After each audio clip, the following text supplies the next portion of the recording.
ATM nggak bisa digunakan lagi, terus dia minta tolong sama aku nggak ada duit kan, dia ngasihnya pas terus, ya udah terus pas aku uangnya pas-pasan, papa aku WA jam 10:30 bilang, "Yang punya ATM BRI siapa?" Aku jawab, "Aku." Tiba-tiba papa aku bilang mau TF 2 juta, Masya Allah akhirnya keajaiban datang.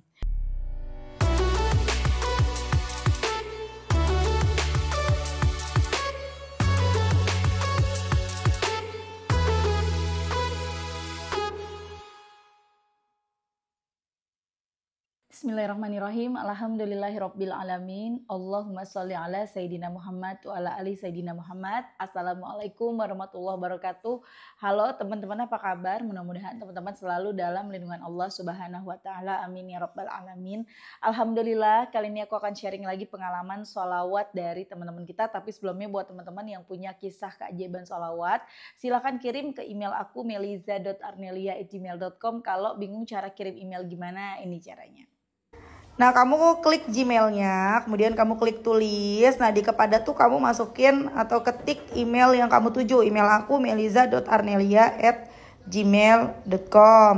Kalau udah, kamu ketik di bagian subjek itu judulnya testimoni atau dikosongin juga boleh. Nah, ditulis email baru kamu ketik testimoninya. Di situ bisa kirim panjang kayak apa juga bisa. Jadi jangan ngetiknya di subjek ya, karena banyak yang kirimnya di subjek, akhirnya kepotong-potong testimoninya gitu. Gampang kan teman-teman? Kalau udah kalian klik bagian kanan atas tuh yang warna biru ada panah ke samping kanan gitu, ada gambar panah ke kanan gitu, itu diklik. Nah kalau itu diklik itu sudah terkirim, nanti ada notifnya kok terkirim tuh ya kan? Gampang kan? Dan buat teman-teman yang belum punya kedua buku ini, jangan pernah lelah dan nikmati setiap sholawat. Dan jangan pernah lelah sholawat, yakinlah semua akan baik-baik aja. Kedua buku ini buku aku, kalau teman-teman mau beli, teman-teman bisa ke Gramedia. Atau teman-teman bisa hubungin admin, atau nanti klik aja linknya di deskripsi box di bawah ya. Nah langsung aja aku akan bacain testimoninya. Ini dari Mbak Yanti di Jawa nih. Assalamualaikum Mbak Mel. Waalaikumsalam. Saya Yanti dari Jawa. Saya mau testimoni singkat saja. Semenjak saya sholawatan, apa aja yang diminta pasti selalu terkabulkan. Masya Allah. Tabarakallah. Terus ada kejadian udah 3 bulan ini suami aku nggak pernah jujur soal keuangan. Bulan pertama ngasihnya cuma 500.000 sedangkan ibunya dikasih 4 juta. Saya nangis, sholat tahajud, nangis sejadi-jadinya. Bulan kedua aku di TF 950 tapi dia nggak pernah jujur TF ibunya berapa. Bulan ketiga dia TF ibunya nggak tahu jumlah yang besar, aku cuma dikasih 2 juta. Suami aku nggak pernah jujur soal keuangan. Padahal dia mondok, tahu agama, tapi yang selalu didahului keluarganya. Aku nggak ikhlas Mbak Mel, awalnya aku nangis-nangis, sholawat kencengin, aku baca Jibril, Munjiat, Ibrahim kadang sampai 8 sampai 8.000 sampai 10.000 setiap hari. Pas aku tahajud nangis-nangis kemarin tuh nyesek banget, aku nanya TF ibu berapa, dia nggak jawab. Sama sekali mengalihkan pembicaraan, ya udah aku shalawatin dalam hati bilang nggak apa-apa nggak jujur. Gaji lebih dari 20 juta, ngasih istrinya cuma 2 juta, ngasih ibunya ya Allah kok sedih ya. Ya Allah lanjut deh, ini jangan sedih-sedih dulu Mbak Mel, jangan dipotong-potong dulu deh ya. Aku soalnya juga baru baca ya, jadi kan biar surprise-nya bareng-bareng gitu ya. Ngasih ibunya berjuta-juta, nanti juga ada balasannya sendiri. Tahu nggak Mbak Mel, tiba-tiba ATM kadaluarsa dong. Dia habis TF ibunya, ATM nggak bisa digunakan lagi. Terus dia minta tolong sama aku nggak ada duit kan. Dia ngasihnya pas terus, ya udah. Terus pas aku uangnya pas-pasan, papa aku WA jam 10:30 bilang, "Yang punya ATM BRI siapa?" Aku jawab, "Aku." Tiba-tiba papa aku bilang mau TF 2 juta, Masya Allah akhirnya keajaiban datang. Dari arah yang tidak disangka-sangka. Makasih Mbak Mel, aku kenal sholawat dari 2023 sampai sekarang ngamalinnya. Dulu juga udah tahu tapi sedikit ngamalinnya. Sekarang aku lihat YouTube Mbak Mel, jadi sering lihat testimoni orang-orang dahsyat banget sholawatan. Ada banyak keajaiban lainnya yang gak bisa diceritain. Di sini makasih ya Mbak Mel sudah membaca testi saya. Semoga Mbak Mel panjang umur, sehat sekeluarga, bisa umroh sekeluarga, amin. Ya Robbal Alamin, sekian testi saya Mbak Mel. Wassalamualaikum warahmatullahi wabarakatuh. Waalaikumsalam warahmatullahi wabarakatuh. Cuman ini kan nggak tahu ya 2 juta dari papahnya Mbak Yanti ini maksudnya untuk Mbak Yanti kah gitu. Mungkin papahnya mau ngasih rezeki tapi melalui siapa yang punya BRI ini, suami kamu atau kamu gitu kali ya. Karena ini belum detail ceritanya tapi Masya Allah ya dari salawat ini benar-benar dibuka gitu loh. Jadi tahu suami ngasih ibunya berapa gitu kan. Gak enak banget loh digituin ya. Iya bener kita memang harus berbakti kepada ibu kita, kepada orang tua kita. Bener itu bener banget. Apalagi laki-laki ya. Sampai kapanpun tetap harus berbakti sama ya perempuan juga. Cuman kan surganya si laki-laki ini tetap di telapak kaki ibu kan gitu. Misalnya teman-teman tanggung jawabnya tetap orang tuanya. Jadi tetap dia bagaimanapun harus bertanggung jawab juga kepada orang tuanya, berbakti sampai kapanpun gitu kan. Cuman kan sudah punya istri, ya istrinya dikasih tahu walaupun tidak harus sebenarnya ya teman-teman. Nggak harus memang. Ya yang pada ngerti agama apalagi nih mondok suaminya yang ngerti agama memang tidak harus. Ya tapi namanya suami istri apa salahnya sih kita saling terbuka. Apa salahnya sih untuk ngomong ke istri? Istri itu sebenarnya nggak pelit loh teman-teman. Nggak ada, kalau setahu aku ya nggak ada sebenarnya istri yang pelit. Ya, jadi dia cuman sekedar dikasih tahu apa-apa ngomong itu dia jadi yang apa sih ya? Ngerasa dihormatin, bukan dihormatin, ngerasa dihargain gitu. Gitu kan? Kita cuma ngerasa dihargai. Apa salahnya ngomong gitu kan? Tapi ini benar-benar jomplang ya. Istri dikasih 2 juta, ibu dikasih 20 juta. Istri dikasih berapa tadi yang pertama tuh 900 ribu, ibu 950 ribu, ibu dikasih 2 juta. Ya sebenarnya nggak apa-apa asal 950 itu cukup sebenarnya gitu loh. Jadi kalau memang gini loh, kalau memang suami ini sudah mencukupi istrinya, cukup gitu ya, cukup untuk makan, cukup untuk pakaiannya, cukup untuk semuanya, istri nggak sampai kekurangan ya. Istrinya udah cukup. Nah, ibu dikasih lebih ya sebenarnya sah-sah aja nggak apa-apa. Yang penting istrinya udah cukup. Ini permasalahannya istri aja belum cukup. Kumaha atuh ya. Ya mudah-mudahan suaminya dari sini dari ini suaminya Mbak Yanti bisa ambil pelajaran ya untuk ya udah ngomong sama istri. Padahal kan enak ya kalau misalnya sama-sama terbuka, aku nih buat kamu misalnya.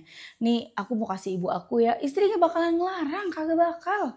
Kecuali istri-istri yang dajal gitu, cuman kayaknya enggak deh. Setahu aku enggak kayak gitu deh ya, semua istri itu rata-rata baik gitu loh ya. Jarang ada yang dajal, jarang banget ya Mbak Mel mulutnya gitu ya. Oke, Masya Allah ya jadinya alhamdulillah.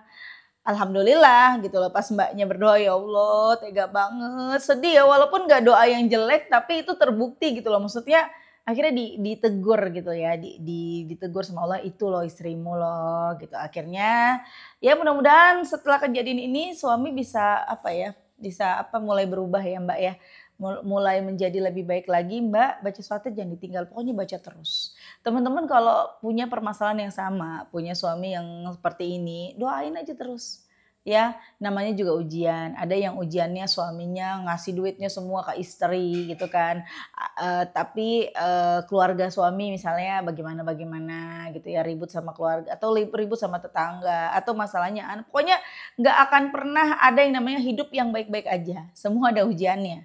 Ya, teman-teman masuk di kategori ujian yang mana nih? Mertua kah, suami sendiri kah, anak sendiri, atau orang tua sendiri, atau saudara sendiri? Ya pasti ada ujian. Atau diri sendiri, sakit terus ya. Jadi teman-teman yang sabar, yang semangat jalanin hidup. Kita hidup di dunia ini sedang berlomba-lomba. Lomba-lomba untuk apa? Lomba-lomba untuk masuk surga. Dan masuk surga itu tidak mudah teman-teman, banyak banget. Teman-teman ya jangan lupa jaga hati, itu yang paling berat sih. Kita sholat masih mudah kita lakuin ya, kita paksa kita bisa sholat. Sholawat wah gampang banget, pokoknya amal ibadah gampang banget gitu kan. Tapi yang namanya menjaga hati itu sulit. Kita banyak banget, bukan kita, maksudnya banyak banget yang terjadi. Rajin sholatnya, pinter ngajinya, tapi hatinya tuh ya ada aja namanya setan kan. Setan tidak bisa membuat dia malas sholat, dia rajin sholat. Setan juga kalah, nggak bisa bikin dia nggak baca Quran, dia tetap baca Quran. Setan juga nggak bisa bikin kita nggak sholawatan, kita tetap sholawatan. Kalah tuh setan, akhirnya setan bikin hati kita yang digoda tuh hati gitu, yang diuji jadinya hati. Kita dibikin jadi yang mungkin kita jadi ria, atau kita menjadi merasa lebih baik, atau kita dibikin menjadi orang yang merasa bagaimana, merasa lebih dari orang lain aja itu udah penyakit hati. Hati-hati ya teman-teman ya. Jangan suka merasa lebih dari orang. Ketika kita sedang merasa nih, kita lebih baik nih dalam segi apapun ya, misalnya dalam segi ilmu, dalam segi ibadah, atau dalam segi ekonomi, kita merasa lebih nih dari orang itu nih atau dari teman kita sendiri, istighfar. Ya, kita mesti istighfar, kita mesti ingat ya Allah, astagfirullahalazim, jangan sampai.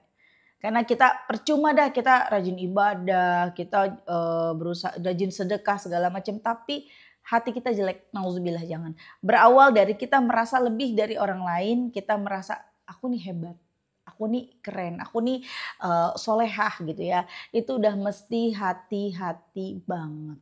Kalau kita melihat di depan kita atau orang lain atau teman kita yang misalnya ya tidak berhijab, kita jangan merasa diri kita alhamdulillah ya aku mah pakai jilbab, jangan. Doain aja ya Allah mudah-mudahan teman aku itu engkau berhidayah untuk pakai jilbab. Gitu loh. Jadi jangan sampai kita merendahkan dia atau misalnya ada orang nih ya yang pekerjaannya tanda kutip misalnya ya, dia ya entah karena keadaan, entah karena mungkin dia belum dapat hidayah, dia memang senangnya ngelakuin maksiat. Nah, jangan sampai terbesit di diri kita, kita tuh lebih baik dari dia, jangan. Kita nggak pernah tahu akhir hidup kita, akhir hidup dia, kita nggak pernah tahu. Barangkali dia yang mungkin sekarang bermaksiat, tahu-tahu dia bertobat dan dia jadi lebih soleh dari kita. Kita nggak tahu ya. Jadi pokoknya doain apa-apa doain dan doa itu senjata yang paling tajam. Dan doa itu akan kembali ke yang mendoakan. Kita doa baik ke orang, itu kembali ke kita. Ya Allah semoga dia dapat hidayah, ya Allah lancarkan rezekinya. Itu nanti kembali ke kita. Rezeki kita lancar, kita selalu dapat hidayah, kita selalu dapat petunjuk Allah, kita selalu berada di jalan yang benar insya Allah ya. Lanjut aku bacain testimoni berikutnya ya teman-teman ya. Ini dari Mbak Ye di Jogja. Assalamualaikum warahmatullahi wabarakatuh Kakak Melisa. Waalaikumsalam warahmatullahi wabarakatuh. Semoga keluarga kakak selalu bahagia dan dalam lindungan Allah subhanahu wa ta'ala. Amin. Saya Ye dari Jogja, salah satu subscriber kakak yang udah lama sebenarnya. Saya bahagia Kak, akhirnya saya merasakan keajaiban sholawat. Saya sering ngamalin sholawat munjiat, tapi masih jumlahnya nggak nentu. Kadang 500, kadang 100, kadang 200, bahkan pernah sama sekali nggak ngamalin dalam sehari. Singkat cerita, dalam seminggu saya ngamalin rutin setiap hari 500 sholawat munjiat. Alhamdulillah Kak, keajaiban saya rasakan. Tiba-tiba utang saya dianggap lunas sama majikan. Kalau menurut hitungan saya masih sekitar 3 jutaan, tapi menurut beliau cuman kurang 500 ribu. Lalu dianggap lunas begitu Kakak. Doakan saya ya Kak agar istiqomah dalam mendawamkan sholawat. Dan doakan saya ya Kakak agar segera menikah dengan pasangan yang soleh dan menerima aku apa adanya. Wassalamualaikum warahmatullahi wabarakatuh. Waalaikumsalam warahmatullahi wabarakatuh. Masya Allah. Baca salawat munjiat. Saban hari 500 seminggu utangnya lunas. Masya Allah.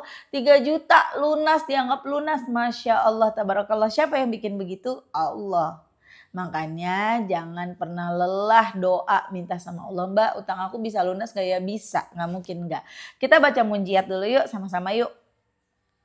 Allahumma salli ala Sayyidina Muhammadin wa ala ali Sayyidina Muhammadin salatan tunjina biha min jami'il ahwali wal afat wa taqdilana biha jami'il hajat wa tutahhiruna biha min jami'is sayyiat wa tarfa'una biha indaka a'lat darajat wa tuballighuna biha aqsal ghayat min jami'il khairati fil hayati wa ba'dal mamat. Masya Allah, selamat Mbak ya, Mbak Yanti dan Mbak Ye. Semoga lancar terus rezekinya, semoga selalu dalam lindungan Allah. Teman-teman yang nonton, semoga rezekinya barokah, rezekinya lancar, doa-doanya segera diijabah, utangnya juga pada lunas, amin. Semoga apa yang kita dengerin sama-sama hari ini bisa nambah semangat kita dalam bersolawat. Bisa nambah kita semangat dalam berjuang meraih pertolongan Allah. Oke semuanya, Assalamualaikum warahmatullahi wabarakatuh.